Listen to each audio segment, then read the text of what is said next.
রুদ্ধশ্বাস ম্যাচে শ্রীলঙ্কার বিপক্ষে বাংলাদেশের জয়। কলম্বোর রানা প্রেমাদাসা স্টেডিয়ামে অনুষ্ঠিত ৩ ম্যাচের ওয়ানডে সিরিজের দ্বিতীয় ম্যাচে শ্রীলঙ্কাকে হারিয়ে সিরিজে ১-১ সমতা আনল বাংলাদেশ। সিরিজ বাঁচানোর এই রুদ্ধশ্বাস ম্যাচে শ্রীলঙ্কাকে ১৬ রানে পরাজিত করে টাইগাররা। শনিবার ৫ জুলাই কলম্বোয় শ্রীলঙ্কার মুখোমুখি হয়েছে বাংলাদেশ। বাংলাদেশ সময় বিকেল ৩টায় শুরু হয়েছিল এই ম্যাচ। বাংলাদেশের দেওয়া ২৪৯ রানের লক্ষ্যে ব্যাট করতে নেমে কুশল মেন্ডিসের তাণ্ডবে শুরুর দিকে ম্যাচ থেকে ছিটকে যায় বাংলাদেশ। তবে টাইগারদের স্পিন জাদুতে নিয়মিত উইকেট হারিয়ে ম্যাচ থেকে ছিটকে যায় লঙ্কানরা। বল হাতে বাংলাদেশের হয়ে এদিন সবচেয়ে উজ্জ্বল ছিলেন তরুণ স্পিনার তানভীর ইসলাম।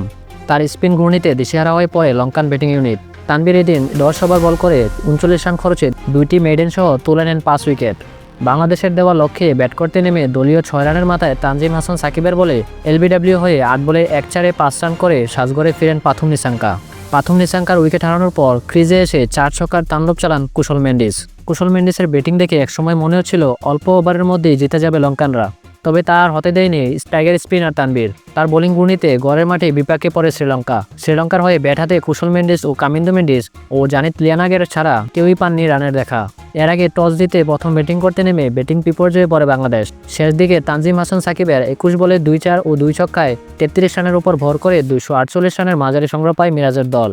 বাংলাদেশের হয়ে ব্যাট হাতে এদিন পারভেজ হোসেন ইমন করেন ৬৭ রান, তাওহিদ হৃদয় করেন ৫১ রান, তানজিদ হাসান তামিম করেন ৭ রান, নাজমুল হোসেন শান্ত করেন ১৪ রান, মেহেদী হাসান মিরাজ করেন ৯ রান, তানজিম হাসান সাকিব ২১ বলে করেন ৩৩ রান ও শামীম হোসেন পাটোয়ারি করেন ২২ রান। বল হাতে লঙ্কানদের হয়ে এদিন ৪ উইকেট তুলে নেন আসিতা ফার্নান্দো এবং ৩ উইকেট তুলে নেন ওয়ানিন্দু আসারাঙ্গা এবং একটি করে উইকেট নেন দুষ্মন্ত চামিরা ও চারিতা সালাঙ্কা। উল্লেখ্য যে সিরিজের শেষ ম্যাচ আগামী ৮ জুলাই মঙ্গলবার পাল্লেকেলের আন্তর্জাতিক ক্রিকেট স্টেডিয়ামে মাঠে গড়াবে। সিরিজের শেষ ম্যাচে যে দল জিতবে তারাই সিরিজ জয় নিশ্চিত করবে।